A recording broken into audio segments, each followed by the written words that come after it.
Magandang araw, narito ang latest update natin hinggil nga sa patuloy na lumalapit sa kalupaan ng ating bansa, itong typhoon na si Marce.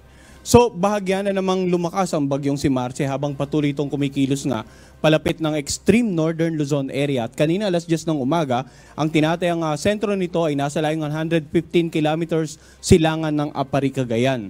Taglay ng bagyo si Marce ang lakas ng hangin na umabot hanggang 175 kilometers per hour malapit sa gitna nito at ang pagbugso naman naabot hanggang 215 kilometers per hour. Sa ngayon ay kumikilos ito sa direksyong west-northwest sa bilis naman na 10 kilometers per hour. So mapapansin natin yung sentro patuloy na lumalapit pero yung ilang bahagi ng Northern Luzon ay babad na po sa ulap na dala nitong si Marce. Yan ang dahilan kung bakit malayo pa yung sentro ay posibleng nakararanas na hindi lamang ng mga pag-ulan kundi ng malalakas na bugso ng hangin ang ilang bahagi nga ng Northern Luzon area.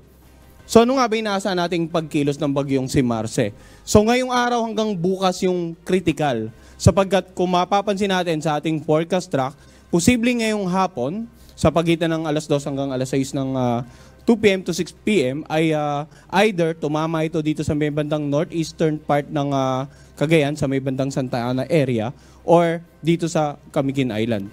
So yun yung nakikita natin na posibleng paglandfall ngayong hapon ng bagyong si Marce. And then, inaasahan naman na paglagpas sa nabanggit nating lugar ay posibleng tumahak ito ng direksyong Pakanluran at maapektuhan ng Apayao at ang Ilocos Norte. Close approach ng sentro, Apayao and Ilocos Norte sa mga areas na to, or pwedeng, kung bagyang magiging more on southwest pang pagkilos nito, yung sentro ay pwede ring tahakin ang Apayao then Ilocos Norte. So, sino yung mga lugar na dapat maganda for potential landfall ngayong araw? Itong northeastern part ng Cagayan, itong Camiguin Island, and then itong Apayao, at saka itong Ilocos Norte. But generally, lahat po ng babanggitin natin ng lugar na may warning signal ay dapat maging handa sa papalapit na bagyong si Marce. Inaasahan naman natin na pagkatawid nito dito sa may bandang Northern Luzon area, ay patuloy itong kikilos Pakanluran at posibleng lumabas nga ng ating area of responsibility bukas ng hapon or sa gabi. Ano nga ba yung mga warning signal? Unahin po natin yung mga warning signal or yung mga babala ng bagyong si Marce or yung dala ng bagyo si Marce, yung malalakas na hangin.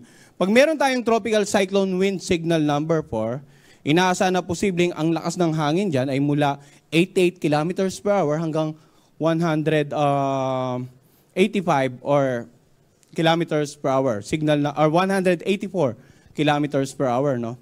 Yung lakas ng hangin mula 88 hanggang 184 kilometers per hour. Napakalakas na po nun.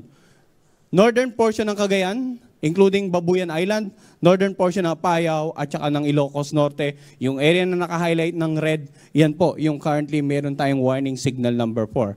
Samantala, warning signal number 3 dito sa areas na naka-highlight naman ng orange. Itong bandang Batanes area, natitirang bahagi ng Cagayan, natitirang bahagi ng Apayao, natitirang bahagi ng Ilocos Norte, at itong northern portion ng Ilocos Sur. Warning signal number 2 naman sa areas na naka-highlight ng yellow, northern at saka central portion ng Isabela, sa natitirang bahagi ng Abra at ng Kalinga, sa buong Mountain Province, sa northern portion ng Ifugao, northern portion ng Benguet, sa natitirang bahagi ng Ilocos Sur at sa northern portion ng La Union. Ngayon, para po sa karagdagang impormasyon kung ano yung mga municipality na sakop ng mga nabanggit natin, maaari nyo rin pong i-check yung ating Tropical Cyclone Bulletin sa ating website. May PDF file po doon na pwede nilang i-download at makikita nila yung listahan ng mga municipality na nakapaloob. For example, dito sa northern at saka central portion of Isabela. Pwede po nilang i-download yon. And then lastly, Tropical Cyclone Wind Signal number 1. Dito nga sa areas na naka-highlight ng light blue, sa Pangasinan, natitirang bahagi ng La Union, natitirang bahagi ng Ifugao, natitirang bahagi ng Benguet at ng Isabela, Quirino, Nueva Vizcaya, northern at saka central portion ng Aurora, northern portion ng Nueva Ecija at yung northern portion ng Batanes. So basically, ang mga lugar, kapag merong warning signal, ang warning signal natin, ang basehan po nito ay yung malalakas na hangin na pwede nyong maranasan. So sa mga lugar na may warning signals number 4 hanggang 2, yung malalakas na hangin ay pwedeng makapagpatumba ng mga iba't ibang uri ng pananim. Pwedeng makapagpatumba ng mga poste ng kuryente.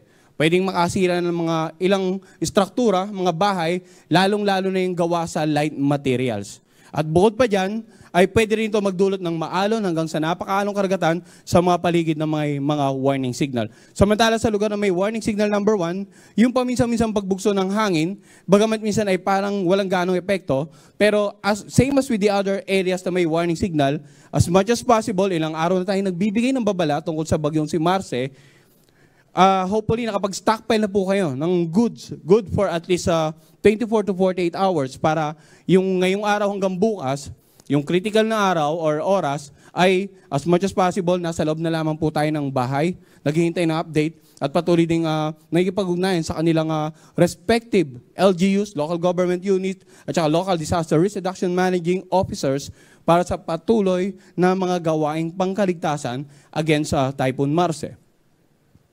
Samantala, bukod sa mga lugar na may warning signal na makakaranas ng malakas na hangin, may mga areas din na wala sa warning signal pero makakaranas ng paminsan-minsang pagbugso ng hangin. Ngayong araw, dito sa may bandang Zambales, Bataan at Polillo Island,